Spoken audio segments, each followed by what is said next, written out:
Herkese merhaba. Gözünüzün önüne bir getirin. Hani o çok bilinen, görkemli Atina Okulu freski var ya, oradaki kalabalığa hiç dikkat ettiniz mi? Kim bu insanlar? Neden o iki kişi tam ortada duruyor? Ya da yani bu devasa resim gerçekte ne anlatıyor olabilir? Evet, hepimiz biliyoruz o resmi ama derinliğine inince işler değişiyor. Belki de bu sadece bir filozoflar geçidi değil de çok daha katmanlı bir sohbetin, hatta belki görsel bir argümanın kendisi. Kesinlikle. Bugün elimizdeki kaynaklar Raffaello'nun bu başyapıtını inceliyor ama sadece onu değil, bir de Dante'nin İlahi Komedyası'ndaki, özellikle cehennemin limbo katındaki filozof tasvirlerini de ele alıyor. İkisi arasında ilginç bağlantılar kuruluyor. Evet, oldukça ilginç karşılaştırmalar var. Amacımız da bu zaten. Bu ikonik sanat eserinin barındırdığı zengin anlam dünyasına birlikte dalmak. Onu felsefe, teoloji, tarih ve hatta Dante'nin o öteki dünya vizyonuyla ilişkilendireceğiz. Raffaello'nun geçmişle, özellikle de Dante ile kurduğu o ilginç görsel diyaloğu çözmeye çalışacağız sizinle. Şunu da eklemek lazım, bu fresk sadece estetik bir zirve değil, aynı zamanda yoğun bir entelektüel programın, bir düşünce sisteminin görsel ifadesi. Onu tam olarak kavramak için yaratıldığı bağlama, yani 16. yüzyıl başı Vatikan'ına ve Raffaello'ya verilen o özel göreve bakmak şart. Harika. O zaman hemen sahneyi kuralım. Vatikan Sarayı'ndayız. Yüksek Rönesans dönemi, 16. yüzyıl başları. Genç Raffaello, Papa II. Julius tarafından Stanza della Signatura, yani imza odasını süslemekle görevlendirilmiş. Bu oda aslında Papa'nın kütüphanesi ve çalışma odasıydı, değil mi? Tam olarak öyle ve odanın düzenlenişi çok anlamlı. Duvarda 4 büyük fresk var, dönemin bilgi dallarını temsil ediyor bunlar. Teoloji var, tartışma adıyla, hukuk var, erdemler olarak, şiir var, Parnassus ve tabii bizim konumuz felsefe. Yani Atina Okulu. Ve Atina Okulu'nun konumu da önemli sanırım. Tam olarak nerede duruyor diğerlerine göre? Evet, konumu kritik. Felsefeyi temsil eden bu fresk, tam karşı duvardaki teoloji freskiyle yüz yüze bakıyor. Bu tesadüf değil. Kaynaklarımız, özellikle Vasari'nin yazdıkları, Papa'nın özel bir isteği olduğunu gösteriyor. Neydi bu istek? Klasik bilgeliği, yani felsefe ve bilimi, Hristiyan teolojisiyle, hukukla, sanatlarla uyumlu bir bütün içinde sunmak. Yani sadece bir duvar süslemesi değil bu. Kesinlikle değil. Bu kilisenin antik felsefeye nasıl baktığını, onu nasıl yorumladığını ve teolojiyle nasıl bir diyalog içine soktuğunu gösteren bilinçli bir beyandı adeta. Amaç antik düşünceyi Hristiyanlık şemsiyesi altında toplamak, onu kilisenin entelektüel yapısına entegre etmekti. Onu bir nevi vaftiz etmek gibi. Anladım. Bu entegrasyon çabası da sanırım freskin tam merkezindeki o meşhur ikiliyle başlıyor. Ortada bize doğru yürüyen iki figür görüyoruz. Solda yaşlıca biri var, parmağıyla göğü işaret ediyor. Bu Platon. Evet. Sağda ise daha genç, dinamik biri, eliyle yeri, yani dünyayı işaret ediyor. O da Aristoteles. Aynen öyle. Ellerindeki kitaplar da bu jestleri destekliyor galiba. Platon'da Timaeus yazıyor, Aristoteles'te ise Etik. Hatta kaynaklarda Platon için Leonardo da Vinci'nin model alındığı bile geçiyor. İşte tam burada Raffaello'nun dehası parlıyor. İki temel felsefi yaklaşım arasındaki o derin karşıtlığı müthiş bir görsel dille özetlemiş. Platon'un yukarıyı işaret etmesi ve Timaeus kitabını tutması, onun o meşhur idealar dünyasına yaptığı vurguyu simgeliyor. Hani duyularla algıladığımız dünyanın ötesindeki asıl gerçeklik dediği yer. Hyperuranos topos, ruhun ölümsüzlüğü gibi temalarıyla bu aşkın bakışı destekleyen bir metin. Aristoteles ise tam tersi. Eliyle yeryüzünü gösteriyor. Onun için formlar, özler bu dünyadaki maddelerin içinde. Aşkın değil, içkin yani. Elindeki Etik kitabı da o yüzden mi? Bu dünya ile ilgili olduğu için. Tam olarak öyle. Etik, bu dünyadaki iyi yaşam, ahlak, politika üzerine odaklanıyor. Yani biri öteye bakıyor, diğeri bu dünyaya. Raffaello bu zıtlığı çok net koymuş ortaya. Peki bu karşıtlık sadece jestler ve kitaplarla mı sınırlı? Figürlerin görünüşlerinde falan da var mı bir ipucu? Olmaz mı? Figürlerin kendisi de bu ayrımı güçlendiriyor. Dikkat ederseniz Platon daha yaşlı, daha bilge, sakin bir duruşu var.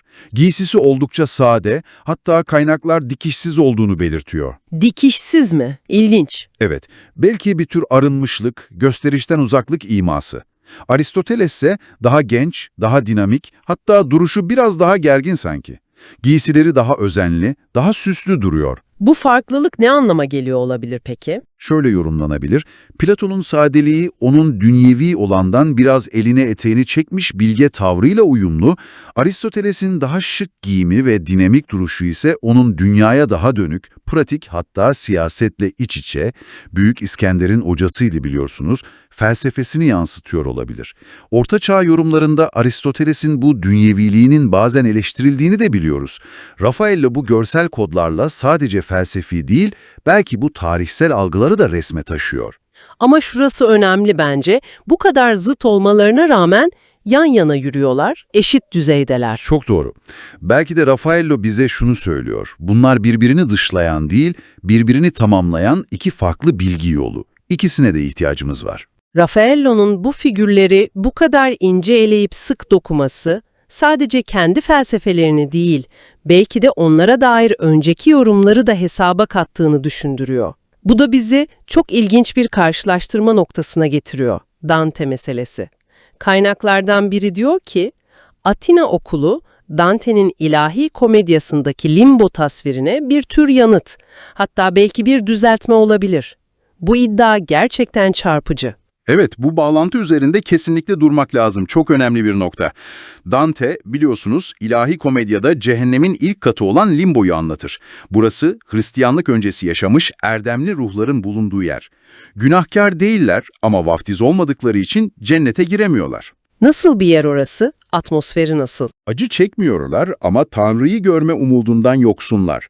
Hüzünlü bir özlem, bir hasret içindeler. Ve Dante'nin limbosunda filozoflar arasında net bir hiyerarşi var. Merkezde oturan figür kim? Aristoteles. Dante ona açıkça bilenlerin efendisi diyor. Platon ve Sokrates ise onun iki yanında ona saygıyla bakan figürler olarak resmediliyor. Ama Raffaello'nun freskine bakıyoruz, durum tamamen farklı. Platon ve Aristoteles merkezde, evet, ama yan yanalar ve eşit seviyedeler. Bu, Dante'nin o Aristoteles merkezli hiyerarşisine karşı bilinçli bir dengeleme girişimi olabilir mi? Sanki Raffaello, hayır efendim, ikisi de eşit derecede önemli, diyor gibi. Ne dersiniz? Bu çok güçlü bir olasılık, evet. Şunu unutmayalım, Rönesans'ta Platonculuk yeniden canlanıyor. Platon'un fikirleri, özellikle Timos'taki yaratılış ve ruh kavramları, kilise için teolojik olarak Aristoteles'in bazı fikirlerinden daha uygun, daha kolay benimsenebilir bulunuyordu. Anlıyorum. Dolayısıyla Raffaello'nun bu dengeleyici tercihi hem dönemin entelektüel akımlarını yansıtıyor olabilir, hem de belki de teolojik hassasiyetleri gözetiyor. Bir başka ilginç fark daha var Dante ile arasında. Dante, limboya İbn Sina ve İbn Rüşd gibi Müslüman filozofları da dahil ediyor. Hatta Hipokrat, Galen gibi hekimleri de katıyor. Peki Atina okulunda durum ne? Atina okulundaysa kaynaklara göre hekim figürleri yok. Raffaello, İbn Rüşd'ü yani Averroes'i resme dahil ediyor etmesine ama onu merkeze koymuyor. Sol alt köşede Pisagor figürünün arkasına doğru sanki biraz gizlenmiş gibi yerleştiriyor. Bu da ilginçmiş. Dante'den oldukça farklı bir konumlandırma ve önem sıralaması demek ki. Aynen öyle. Bu da bize Raffaello'nun kendi öncelikleri ve belki de o dönemin papalık vizyonu hakkında ipuçları veriyor. Peki, merkezdeki bu temel tartışmanın biraz dışına çıkalım şimdi. Freskte başka kimler var? Resmi daha iyi okumak için kaynaklar bir üçgen kompozisyonu öneriyor. Tepede Platon ve Aristoteles var. Sol alt köşede Pisagor grubu, sağ alt köşede ise Öklit grubu. Bu çerçeve bize yardımcı olabilir mi? Evet, bu üçgen yapı o kalabalık sahneyi anlamlandırmada gerçekten işe yarıyor. Sol alta, yani Platon'un tarafına baktığımızda Pisagor'u görüyoruz. Etrafındakiler sayılarla, oranlarla, müzikle ilgili bir şeyler yapıyor gibi. Platon felsefesinin Pisagorcu köklerini düşününce bu yerleştirme çok mantıklı. Sağ altta Aristoteles tarafında kimler var? Orada ise daha çok pratik bilimlerle ilgili figürler toplanmış gibi. Mesela Öklit ve Batlamyus gibi İskenderiye okulunun temsilcileri, Öklit'i görüyorsunuz, yere eğilmiş bir pergelle geometri problemi çözüyor. Evet, çok net seçiliyor. Hatta onun için modelin Raffaello'nun hemşerisi ve arkadaşı olan ünlü mimar Bramante olduğu söylenir. Bu tür kişisel göndermelerde resme ayrı bir tat katıyor tabii. Peki ya diğer dikkat çeken figürler? Mesela Sokrates'i görüyorum, elinde kitap yok ama parmaklarıyla bir şeyler sayıyor ya da anlatıyor gibi. Evet, Sokrates'in kitapsız olması çok anlamlı. Çünkü yazılı eser bırakmamış ve felsefesini hep diyalog üzerine kurmuş. Parmaklarıyla yaptığı o hareketse kaynaklara göre onun kavramları tanımlarken kullandığı diyalektik bölme yani diarezis yöntemini temsil ediyor olabilir. Sanki bir argümanı parçalara ayırıyor, analiz ediyor gibi. Bir de merdivenlerde umursamazca uzanan biri var. O herhalde Kinik Diyojen değil mi? Çok tipik bir duruş. Elinde de bir kağıt var gibi seçiliyor. Aynen o. Tam da beklendiği gibi dünyevi her şeye sırtını dönmüş, kinik felsefenin vücut bulmuş hali. Elindeki kağıt detayı da ilginç aslında. Raffaello, merkezdeki büyük filozoflara ciltli kitaplar verirken, toplum kurallarını hiçe sayan Diyojen'e bile bir metin vermesi düşündürücü. Ne yazdığı bilinmiyor tabii. Sağ tarafa tekrar bakalım. Öklid'in yanında Batlamyus var demiştiniz. Elinde bir yerküre tutuyor. Yanında da Zerdüşt var. Onun elinde de bir gökküre var. Bu ikili neyi temsil ediyor? Batlamyus'un elindeki yerküre, coğrafyayı, Zerdüşt'ün elindeki gökküre ise astronomiyi temsil ediyor. Yani evreni anlama çabasının iki farklı, belki de birbirini tamamlayan yönü, kozmos ve dünya. Peki Batlamyus'un başındaki taç ne anlama geliyor? Kaynaklar bu konuda ne diyor? Bir karışıklık mı var yoksa bunun sembolik bir anlamı mı var? Bu taç konusu biraz tartışmalı. Kaynaklar genellikle Orta Çağ'da ve Rönesans'ta astronom Claudius Ptolemaios ile Mısır'ı yöneten Ptolemaios hanedanının kurucusu Kral 1. Ptolemaios'un sıkça karıştırıldığına işaret ediyor. Yani Raffaello da mı bu karışıklığı tekrarlamış? Olabilir. Ya bu yaygın karışıklığı tekrarlıyor ya da belki de tacı bilinçli olarak kullanıyor. Belki de Batlamyus'u kendi alanının yani astronomi ve coğrafyanın kralı olarak onurlandırmak istemiştir. Kim bilir. Ama şu önemli. Bu iki figürün Öklit ve Batlamyus'un Aristoteles tarafında yer alması tesadüf değil. Aristoteles felsefesinin mantık, doğa bilimleri ve gözleme dayalı bilgiyle olan güçlü ilişkisini vurguluyor bu durum. Resimdeki yabancılar da dikkat çekici. İbn Rüşd'ten bahsettik. Peki ya Zerdüşt? Neden onlar da dahil edilmiş bu Yunan merkezli görünen topluluğa? Zerdüşt'ün varlığı antik bilgeliğin coğrafi sınırlarını genişletme, onu sadece Yunanistan'a hapsetmeme arzusunu gösterebilir. Belki de Doğu bilgeliğine bir selam duruşu. İbn Rüşd'ün yani Averroes'in dahil edilmesi ise daha da katmanlı bir durum. Aristoteles yorumlarıyla Batı düşüncesini derinden etkilemiş bir isim ama aynı zamanda bazı fikirleri, özellikle Latin Averroizmi olarak bilinen akım, kilise tarafından tehlikeli bulunmuş ve kınanmış. Dante bile ona limboda yer verirken biraz mesafeliydi sanki. Evet, Raffaello'nun onu Pisagor'un arkasında da olsa resme alması, belki de tüm bilgi birikimini, hatta tartışmalı yönlerini bile kucaklama ve papalık vizyonu altında bir şekilde ehliyetleştirme, kontrol altına alma çabasının bir göstergesi olabilir. Bir de ön planda düşünceli bir şekilde oturan yalnız bir figür var. Heraklitos. Onun içinde Michelangelo'nun model olduğu söyleniyor. Bu doğru mu? Evet, bu yaygın bir kabul. Vasari de bunu destekler. O melankolik, içe dönük duruşun Michelangelo'nun karakteriyle örtüştüğü düşünülmüş. Sanatçıların birbirlerine yaptığı bu tür göndermeler resme başka bir boyut katıyor. Raffaello kendi portresini de mi koymuş resme? Aynen öyle. Sağ alt köşeye bakın. Batlamyus ve Zerdüşt'ün hemen arkasında duran şapkalı ve doğrudan bize yani izleyiciye bakan genç bir figür var. İşte onun Raffaello'nun kendi portresi olduğu genel olarak kabul edilir. Sanki bize işte ben de bu büyük geleneğin bir parçasıyım, bu sahnenin yaratıcısıyım der gibi. Anlıyorum. Tüm bu figür seçimleri, yerleştirmeler, göndermeler sanki farklı bilgi dallarını, farklı coğrafyaları, hatta farklı çağları papalığın himayesi altında büyük bir entelektüel sentezde buluşturma amacı taşıyor gibi. Kesinlikle öyle.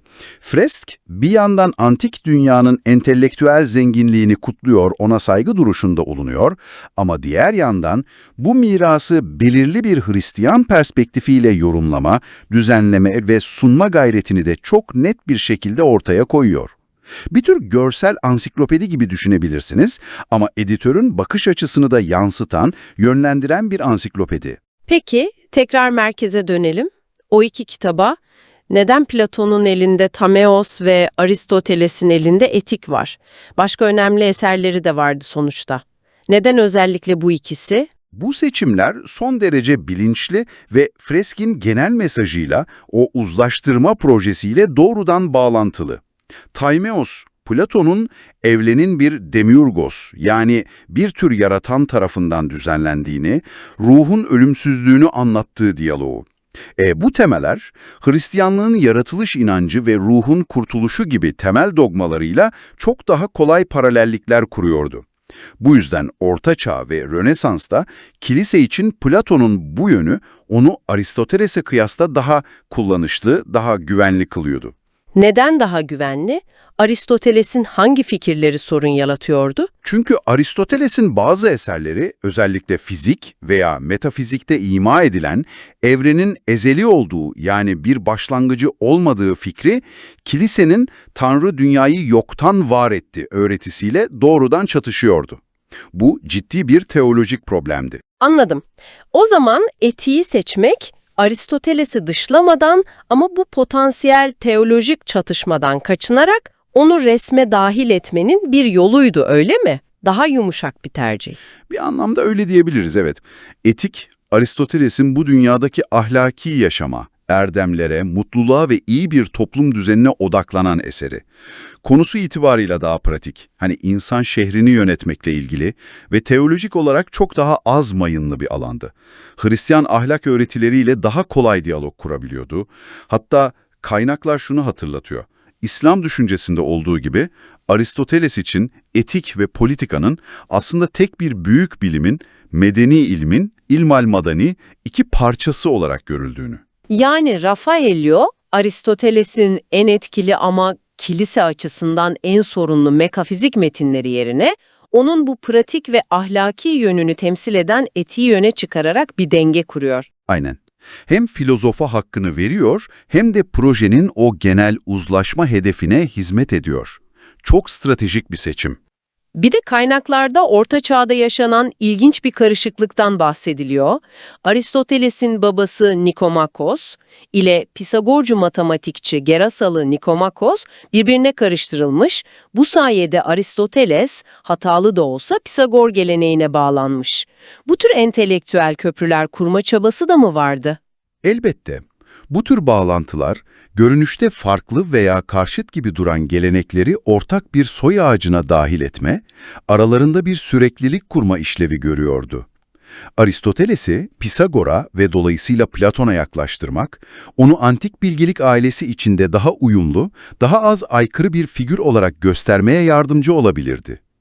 Raffaello'nun freski de işte bu tam olarak böyle bir entelektüel sentez çabasının, farklı iplikleri bir araya getirerek büyük bir bilgi halısı dokuma girişiminin görsel bir ifadesi olarak okunabilir pekala.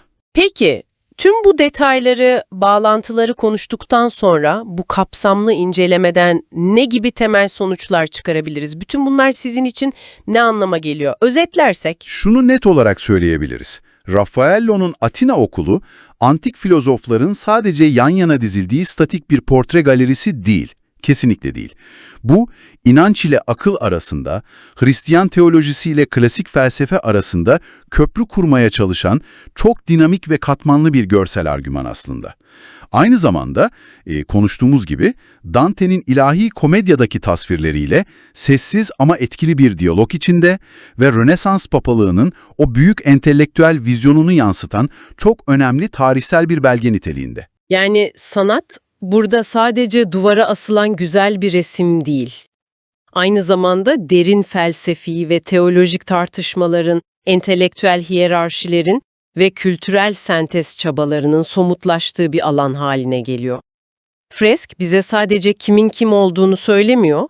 Aynı zamanda 16. yüzyıl başındaki o egemen anlayışa göre hangi bilginin değerli olduğunu, bu bilginin nasıl bir soy ağacına oturtulduğunu ve nasıl yorumlanması gerektiğini de fısıldıyor sanki. Kesinlikle öyle. Çok güzel özetlediniz. Fresk belirli bir bilgi düzenini ve entelektüel mirası görsel olarak inşa etme ve meşrulaştırma çabasıdır. Her bir detayıyla. Platon ve Aristoteles'in merkezdeki o dengeli ama farklı duruşları, ellerindeki kitapların özenli seçimi, diğer figürlerin kompozisyondaki yerleri, temsil ettikleri bilgi alanları, hepsi bu büyük projenin bilinçli parçaları. O halde bu zihin açıcı yolculuğun sonunda size, dinleyicilerimize bir düşünce egzersizi önerelim. Kaynaklarımız bize gösterdi ki Raffaello kendi çağının entelektüel manzarasını ve tartışmalarını bu freske yansıtmış. Peki bir an için hayal edelim. Eğer Raffaello bugün yani 21. yüzyılda bir Atina okulu çiziyor olsaydı, insan bilgisinin ve düşüncesinin zirvesini temsil etmek için merkezde kimler olurdu? İlginç bir soru. Ellerinde hangi kitapları, hangi tabletleri, hangi sembolleri tutarlardı acaba? Ve bu modern Atina okulu günümüzün hangi büyük bilimsel, felsefi, etik veya belki de teknolojik tartışmalarını yansıtırdı? Evet, üzerine düşünmeye değer. Bu sorular üzerine biraz kafa yormak, bilginin doğasının ve onu temsil etme biçimlerimizin zaman içinde nasıl dönüştüğünü anlamak için oldukça kışkırtıcı bir başlangıç olabilir diye düşünüyoruz.